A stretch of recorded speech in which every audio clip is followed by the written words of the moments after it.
Libyan strongman Khalifa Haftar orders his troops to march on the capital. This as the UN Secretary-General is in the country to negotiate a power-sharing deal. Antonio Guterres has called for restraint from the rival factions. Reaching across the aisle, Theresa May looks to Jeremy Corbyn to get her Brexit deal through Parliament. This as the House of Lords considers legislation which would force the government to ask to delay leaving the European Union. Pilots flying Ethiopian Airlines Flight 302 followed correct procedures, but were still unable to stop the aircraft from nosediving. Officials released a preliminary report into the crash. Hello and welcome back. I'm Ellen Gainsford. We begin in Libya, where tensions are high after the leader of forces in the east of the country ordered his troops to march on the capital. Strongman Khalifa Haftar has been seizing territory since the start of the year. Armed groups from the western city of Misrata say they're ready to block his advances. The UN's chief, Antonio Guterres, has been in Libya since Wednesday on a peace mission. He's urged authorities to support a Libyan national conference to discuss the future of the country. Take a listen.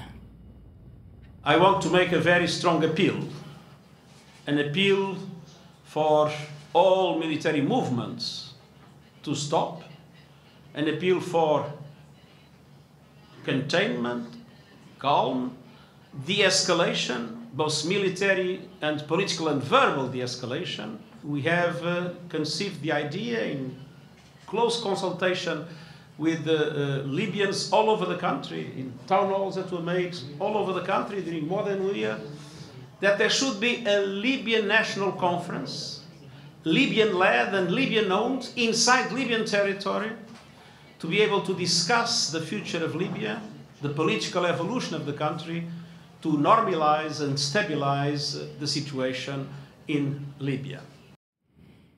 Since the fall of Muammar Gaddafi, political deadlock in Libya is an everyday reality as rival factions struggle for control. A group in the east of the country broadly supports strongman Khalifa Haftar, while the UN-backed government is based in Tripoli. Owen Barnell takes a closer look at the main groups. On the left, Khalifa Haftar. On the right, Fayez al-Sarraj. Two bitter rivals and two of the main figures in Libya's ongoing conflict. Libya is split between two administrations, one based in Tobruk in the east and that largely supports Haftar, and the UN-backed Government of National Accord based in Tripoli to the west with al-Sarraj as Prime Minister. 74-year-old Field Marshal Haftar is the strongman of eastern Libya. In 1969, he took part in the coup that brought Muammar Gaddafi to power. A split with the dictator saw him exiled to America, but he returned in 2011 to take part in the uprising that would topple Gaddafi. He is Commander-in-Chief of the Libyan National Army, known as the LNA, a mix of military units and tribal armed groups. It has racked up military gains and liberated Benghazi from jihadists. Haftar's forces control practically all of Libya's onshore oil fields, and on Thursday claimed to have taken Garion. They are now threatening to march on Tripoli, where sits the government of al-Sarraj, Libya's true leader, according to the international community and the UN. Since his nomination in 2017, al-Sarraj has made it his mission to reconcile the country and pacify the capital. He has repeatedly tried to organize presidential and legislative elections, only to see ongoing skirmishes with Haftar's forces set them back time and time again. Now for the latest on Brexit. Cross-party talks are set to take place for a third day this Friday. Theresa May is hoping to reach a compromise with Labour to get her withdrawal deal through Parliament. The UK is currently set to leave the EU on the 12th of April, with or without a deal. Our correspondent in London, Benedict Pavio, has been following their discussions. What we think is that the Prime Minister is very minded, she and her advisers, to really very much continue these talks with the Labour Party, trying to find a way forward. It's still not excluded that she would try to bring back, for a fourth time of asking, having been defeated 3 times the withdrawal agreement, the one that was agreed between the United Kingdom government and the 27 other EU member states. That could still happen next week. Of course, the deadline is huge. The clock is ticking. The default and the new deadline for Brexit countdown is the 12th of April. And we know that on the 10th of April, there's this Emergency Council EU summit. So will Theresa May go back simply in talks, still in talks, or will she have a common plan with the opposition? That is the big question. Of course, we wait to find out. Officials in Ethiopia have released a preliminary report into the crash of an Ethiopian Airlines plane last month. They found that pilots followed proper procedures, but were unable to stop the aircraft from nosediving. This Thursday, the chairman of Boeing admitted that a problem with the aircraft's anti-stall system was a factor in the crash. Cole Stangler has the story. Weeks after a fatal Ethiopian Airlines crash, the country's transport minister has found that pilots did all they could to prevent the tragedy. The crew performed all the procedures repeatedly provided by the manufacturer, but was not able to control the aircraft. Stopping short of blaming Boeing, the minister said the company ought to consider changes of its own. Since repetitive, uncommanded aircraft nose-down conditions are noticed, it is recommended that the aircraft flight control system related to the flight controllability shall be reviewed by the manufacturer. The results of the preliminary investigation are set to further increase scrutiny of Boeing, whose 737 MAX jets have been grounded worldwide after crashes in Ethiopia and in Indonesia last October. In response, Boeing has unveiled a software fix aimed at the jet's automated flight control system. It's designed to give pilots more authority over an anti-stall system that's believed to force the nose of the plane downward in some cases. That change still needs to be submitted and approved by U.S. airline regulators, a process that could take months. In the meantime, the Federal Aviation Administration has announced a new task force for the 737 MAX, set for a comprehensive review of the aircraft's safety.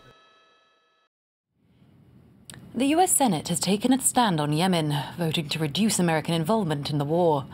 The conflict pits a Saudi-led coalition against Houthi rebels, backed by Iran. US lawmakers have dubbed the war an illegal humanitarian tragedy. Sanam Shantier has the story. The yeas are 247, the nays are 175, present is 1. The joint resolution is passed. A historic vote to end U.S. military assistance for Saudi Arabia's war in Yemen. The House joined the Senate on Thursday for the first time ever in supporting a resolution of this kind. And it's a blow to Donald Trump, also reflecting broad dissatisfaction on Capitol Hill with his foreign policy. Following the vote, a message from the U.S. representative to the president. Eliot Engel said Trump will have to face the reality that Congress is no longer going to ignore its constitutional obligations. Getting the measure passed has taken months, but according to observers, support grew after Saudi agents reportedly killed journalist Jamal Khashoggi at the country's consulate in Istanbul back in October. He was a U.S. resident and a columnist for The Washington Post. Meanwhile, supporters of the so-called War Powers resolution say the Saudi-led bombing campaign in Yemen has worsened the humanitarian crisis. They also argue that America's involvement in the 4-year-old conflict has violated the constitutional requirement that Congress should determine, not the president. The measure now heads to Trump's desk, who's expected to veto it. Overcoming that veto would require 2/3 majorities in both the Senate and House. Staying in the States, the US and China could be close to a breakthrough on a trade deal. The Chinese vice premier is in Washington to hammer out the details.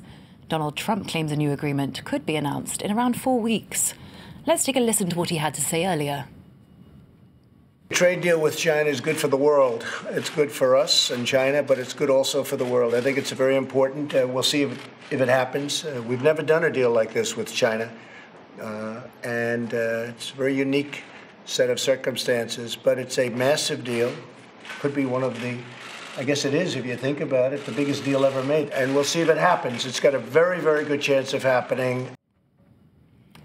Victor Hugo's former home is to reopen its doors to the public this Sunday, following 18 months of renovations.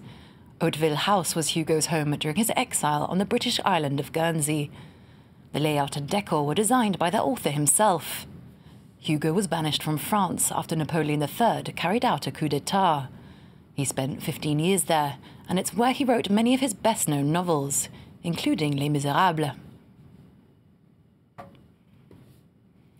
That's all from me for now. Stay with us on France 24 for more world news and headlines.